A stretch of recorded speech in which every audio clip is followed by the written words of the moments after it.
નમસ્કાર દર્શક મિત્રો, હું છું આપનો કુંદન પાટીલ।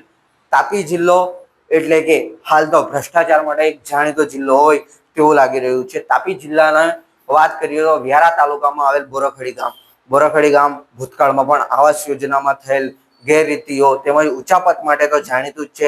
તેમજ આ એ જ બોરખડી ગામ છે કે ત્યાંના સરપંચ દ્વારા ભૂતકાળમાં એક અમાનવીય કૃત્ય કરવામાં આવ્યું હતું। ત્યારે એ જ સરપંચ ઉપર ગામના કેટલાક લોકો દ્વારા આક્ષેપ લગાવવામાં આવી રહ્યો છે કે સરપંચ દ્વારા ફરી એક વખત આવાસ યોજનાની અંદર ગેરરીતિ કૌભાંડ કે પછી કોઈ ઉચાપત કરવામાં આવી હોય તેવા આક્ષેપ કરવામાં આવી રહ્યા છે। ત્યારે સમગ્ર મામલો કંઈક એવો છે કે એક ગામની અંદર રહેતા બોરખડી ગામમાં રહેતા વ્યક્તિ સુનીતાબેન અજીતભાઈ ચૌધરી, જેઓ બોરખડી ગામમાં આશ્રમ ફળિયામાં રહે છે, તેઓ એક મજૂર વર્ગમાંથી આવતા વ્યક્તિ છે। તેઓનો 2023 દરમિયાન એક આવાસ પાસ થાય છે પ્રધાનમંત્રી આવાસ યોજના હેઠળ। તે આવાસના અંદર તેઓનો પ્રથમ હપ્તો તેઓના જ ફોટો મૂકીને તંત્રના અધિકારીઓ દ્વારા કે સરપંચના મળતિયા કહી શકાય તેઓ દ્વારા નાખવામાં આવે છે, પણ તે આવાસનો હપ્તો સુનીતાબેન અજીતભાઈ ચૌધરી જેઓ રહે છે આશ્રમ ફળિયા તેઓના ખાતામાં નથી જતો, પણ જે સરપંચ શ્રી છે સુનીતાબેન અજીતભાઈ ચૌધરી ઉર્ફે સુનાબેન, તેઓના ખાતામાં જાય છે। સરપંચના ખાતામાં સીધો હપ્તો જાય છે। ત્યારબાદ બીજો હપ્તાની અંદર જે પ્રથમ વ્યક્તિ છે એઓના ખાતામાં પૈસા નથી પડતા, તેની જગ્યાએ સરપંચના ખાતામાં પૈસા પડે છે। ત્યારે બીજો હપ્તો ઉપાડવા માટે સરપંચના પતિનો ફોટો આવાસ યોજનાની વેબસાઇટ ઉપર પ્રોસેસ કરવામાં આવે છે કે અપલોડ કરવામાં આવે છે। ત્યારબાદ ફરી બીજો એક 80,000 નો હપ્તો પડે છે। આ રીતે તેઓએ ટોટલ 1,10,000 રૂપિયા જેટલી મોટી રકમ અન્ય લાભાર્થીના નામ સાથે ફક્ત તેમનું નામ મેચ થતું હોય તેનાથી ઉપાડી લીધા છે। ત્યારે સમગ્ર પ્રકરણની જાણ અધિકારીઓ દ્વારા એક તપાસ કરવામાં આવે છે। ત્યારે સમગ્ર પ્રકરણની જાણ જે ખરા લાભાર્થી છે સુનીતાબેન તેઓને થાય છે। તેઓ કચેરીએ પહોંચે છે। કચેરી દ્વારા તેઓનું આધાર કાર્ડ નાખવામાં આવે છે તો પોતાની સિસ્ટમમાં। ત્યારબાદ ખબર પડે છે કે ખરેખર લાભાર્થી તો તેઓ જ છે। પછી 2024 ની અંદર સુનીતાબેન દ્વારા જિલ્લા કલેક્ટર શ્રીથી લઈને તાલુકા વિકાસ અધિકારી સુધીની કચેરીમાં આ અંગેની ફરિયાદ કરવામાં આવે છે કે અમારી સાથે આ રીતેનો બનાવ બન્યો છે, પણ તંત્રના અધિકારીઓના પેટનું પાણી હળતું નથી।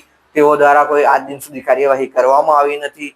ત્યારે શું તાપી જિલ્લાનું દુર્ભાગ્ય એ છે કે અહીં કોઈ પણ કૌભાંડ કરો, કોઈ પણ ગેરરીતિ આચરો કે ગમે તેટલા પૈસાની ઉચાપત કરો, ઉપર કોઈ કાર્યવાહી કરનારું છે નથી। અધિકારીઓના પેટનું પાણી હલતું નથી। અધિકારીઓ પણ શું આ ભ્રષ્ટાચારની અંદર સહભાગી છે તે તો એક તપાસનો વિષય છે, પણ તાપી જિલ્લામાં તપાસના નામે માત્ર ને માત્ર વિટાવાળવામાં આવવામાં છે। ત્યારે જુઓ લાભાર્થીએ શું કહ્યું અને તેઓના સાથે શું બનાવ બન્યો છે। અને અહીં આપને વિશેષમાં એ પણ જણાવે કે માત્ર એક જ એવા લાભાર્થી નથી કે જેની સાથે બોરખડી ગામમાં આવાસ યોજનાની અંદર ગેરરીતિ થઈ હોય કે પછી તેઓના નાણાં ખોટી રીતે ઉપાડવામાં આવે છે। આવા અનેક કિસ્સાઓ છે।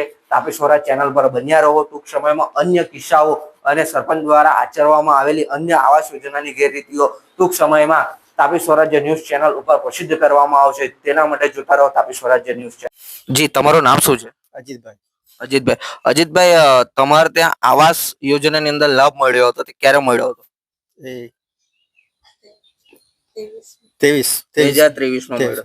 2023 માં આવાસનો લાભ મળ્યો હતો, તો તે સમયે આવાસ કોના નામથી આવ્યો હતો? સુનીતાબેન અજીતભાઈ એટલે તમારા પત્નીના નામ ઉપર। જી, હવે આ પત્નીના નામ ઉપર આવાસ આવ્યો હતો એને આજે ઘણો સમય થઈ ગયો, તમારો આવાસ આજ દિન સુધી બન્યો કેમ નથી? તે બીજા સુનીતાબેન અજીતભાઈ છે તે એ લોકો લઈ લીધા। જી, આ બીજા સુનીતાબેન અજીતભાઈ છે તે કોણ છે? એ સરપંચ છે। કયા ગામના સરપંચ છે? બોરખડી ગામના દાદરી ફળિયાના। જે સમયે જીઓટેગ માટે પ્રથમ ફોટો પાડવામાં આવેલો હતો એ ફોટો અધિકારીઓ ક્યાંનો પાડ્યો હતો? એ અહીંયા સુનીતાબેન જ પાડ્યો હતો। અહીંયા તમારા ઘર? હા, મારા ઘર। તમારા ઘરનો। અને જ્યારે હપ્તા ઉપાડવાનું ચાલુ કર્યું તો તે સમયે ફોટા તેઓએ પાછા ક્યાં પાડ્યા? અહીંયા નથી પાડ્યા। અને અત્યાર સુધી તમે કચેરીમાં કેટલી વાર ગયા છો આ રજૂઆત કરવા? 5-6 વાર ગયા। 5-6 વાર ગયા છો। 5-6 વખતની રજૂઆતમાં અધિકારીઓએ તમને શું કહ્યું છે? તે હવે જોઈએ એમ કહેતા હતા। પાછળથી અધિકારીઓ સ્વીકાર કરે છે કે તેઓ દ્વારા ભૂલ થઈ છે કે કઈ જાણી જોઈને કરવામાં આવ્યું છે? એ કઈ કહેવામાં નથી આવ્યું અમને। પણ એ લોકોએ કહ્યું છે કે તમારા નામના હપ્તા ઉપાડ્યા છે એવું. એ તો અમે પ્રિન્ટ ને કઢાવીને હા, ત્યારે જોવામાં આવ્યું અમને. જોવામાં આવ્યું કે ફોટા તમારા છે. સોરી, પ્રથમ ફોટો તમારો છે ને એના બાદના ફોટા અન્ય વ્યક્તિના છે, એ રીતે ને? હા, એ રીતે. જી. હવે જે બીજા વ્યક્તિએ ફોટા અપલોડ કર્યા છે એ ફોટામાં દેખાતું કોણ છે? આ ફોટામાં આ સુનીતાબેન આધાર કાર્ડમાં નાખે ને ત્યારે આના ફોટા નીકળે હા, ને ઉપાડ્યા પેલા અજીતભાઈ અજીતભાઈ સરપંચના પતિ. હા, અજીતભાઈ નો ફોટો છે પેલા. અજીતભાઈ એટલે એટલે સરપંચના પતિ. આમની જોડે પેલા સરપંચની ઘરવાળાના ફોટા આવી ગયો એમ. અચ્છા. હમ. એટલે હું અલગ થઈ ગયો. અચ્છા. એટલે મતલબમાં જો ફોટો ખરેખર તમારો આવવો જોઈતો હતો કે તમારા પરિવારના સભ્યોનો આવવો જોઈતો હતો, પણ આ લોકોએ કોઈક રીતે પૈસા ઉપાડવા માટે તેઓના ફોટા અપલોડ કર્યા છે.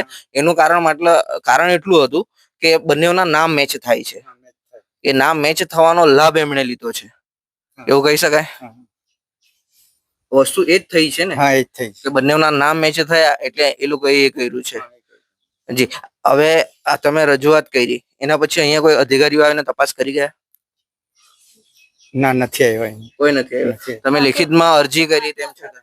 ઓફિસમાંથી તો આવતા હતા. અને શું કહેતા હતા અહીંયા આવીને?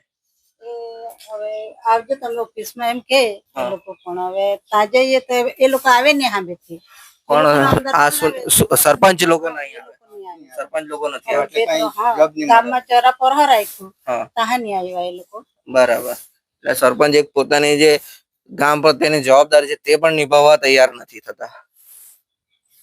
જી. હવે આનામાં 3 થી 4 વર્ષનો સમય વીતી ગયો છે જો જોવા જઈએ તો. આ 3 થી 4 વર્ષ દરમિયાન અહીં અધિકારીઓ આવીને એટલું તો કહી ગયા છે ને કે તમારા આવાસ પાસ થયો હતો, એવું કન્ફર્મેશન આપ્યું છે અધિકારીઓએ? નથી આપ્યું. જે મતલબમાં કે ફોટો તમારો છે, આધાર કાર્ડ ને એ નાખીએ છે તો તમારું લિસ્ટ આવે છે, લિસ્ટમાં નામ તમારું છે અને પૈસા ઉપાડ્યા છે સરપંચ, બરાબર ને? અમે તો તાજા ને આધાર કાર્ડ નાખીને જોયું ને હા. ત્યારે ખબર ત્યાં એટલે ક્યાં આધાર કાર્ડ નાખ્યો હતો? ઓફિસમાં જ. ઓફિસમાં એટલે કઈ ગ્રામ પંચાયત ઓફિસમાં? ના, તાલુકા? વ્યારે વ્યારા તાલુકા પંચાયત. સેવાસદન પર ત્યાં. જી. એટલે ત્યાં આધાર કાર્ડ. આવાસવાળાના ઓફિસમાં. હા, એટલે ત્યાં આધાર કાર્ડ નાખ્યું તો તમારું બતાવે છે. હા, મારું બતાવે. અને એને હા હા આ મારા ફોટા નીકળતા છે ને ત્યારે. જી. ત્યારે અમે જાણ્યું, ત્યારે અમે તો અરજી કરી. બરાબર છે. જી. આ સમગ્ર મામલે સરપંચ સુનીતા ચૌધરીનો ટેલિફોનિક સંપર્ક કરવામાં આવ્યો હતો, ત્યારે આ ટેલિફોનિક વાતચીત દરમિયાન ગેરરીતિ થયેલ હોવાનું સરપંચ દ્વારા પોતે ક્યાંક ને ક્યાંક સ્વીકારવામાં આવ્યું હતું. ત્યારે આ ટેલિફોનિક વાતચીતનો ઓડિયો પણ ટૂંક સમયમાં તાપી સ્વરાજ ન્યૂઝ ચેનલ પર અપલોડ કરવામાં આવશે, જે માટે બન્યા રહો તાપી સ્વરાજ ન્યૂઝ ચેનલ સાથે. બ્યુરો રિપોર્ટ, તાપી સ્વરાજ ન્યૂઝ, તાપી.